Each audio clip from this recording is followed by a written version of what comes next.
I'm Stacie Moss, one of the attorneys with the law office of Bryan Fagan.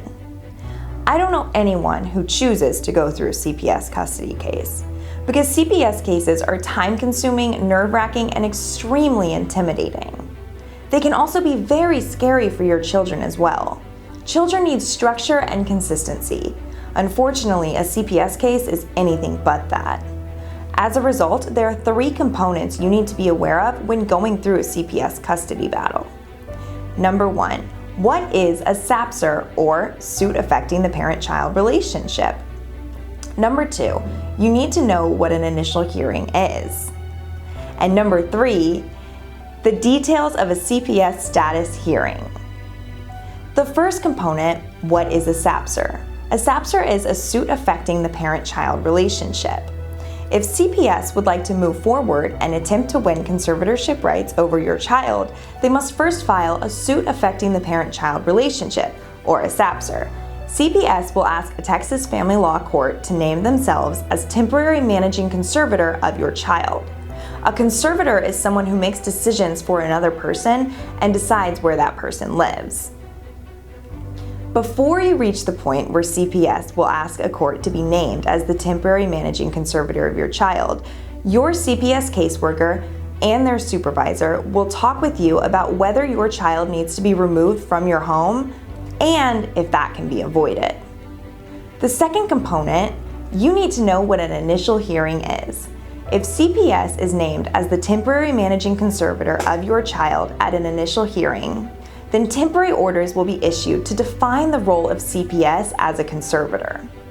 You can ask the court to be named as the temporary possessory conservator of your child, which would allow you to retain some rights and duties in the court order. If you have an addiction to drugs or alcohol, then substance abuse counseling might be the most logical intervention required before the court will consider reuniting you with your child. At different stages of a CPS case, certain elements are optional for parents. However, a service plan after the removal of your child is not optional for you to complete.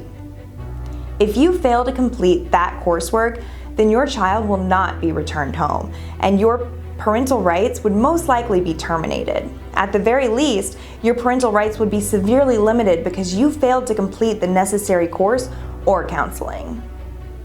Finally, temporary orders will likely contain at least one of the following provisions concerning your child, such as child support.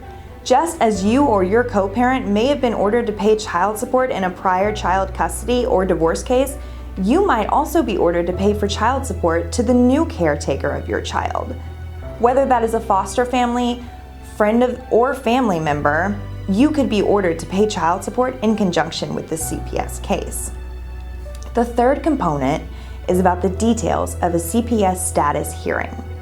Approximately 60 days after your child is removed from your home, a second hearing will be held to provide all parties with an update on your case. You and your co-parent will be required to attend the hearing. Your progress being made in completing the plan of service will also be scrutinized. Remember, you will also be able to submit the names of any potential relatives or friends who could be placement options for your child. The status hearing is your best opportunity early in the process to establish that you are doing all that you need within the parameters of your case. This will go a long way towards helping to show the judge that you are taking this case seriously and want to do what it takes to have your child returned to you. Whatever stage of a CPS case you find yourself in, it can be helpful to have an experienced family law attorney by your side. Specifically, you need an attorney who has served parents in your position and who are working hard to ensure the safety and well-being of that child in a CPS case. CPS cases can be tricky to manage and have a lot of moving pieces. Make sure your attorney is ready to take on that kind of challenge. As always, we are here for you. Please call us today with all of your CPS, custody, domestic violence, and any other family law questions you have. If you enjoyed this video, please subscribe and turn on post notifications for our YouTube channel. And don't forget to follow us on Facebook for more updates.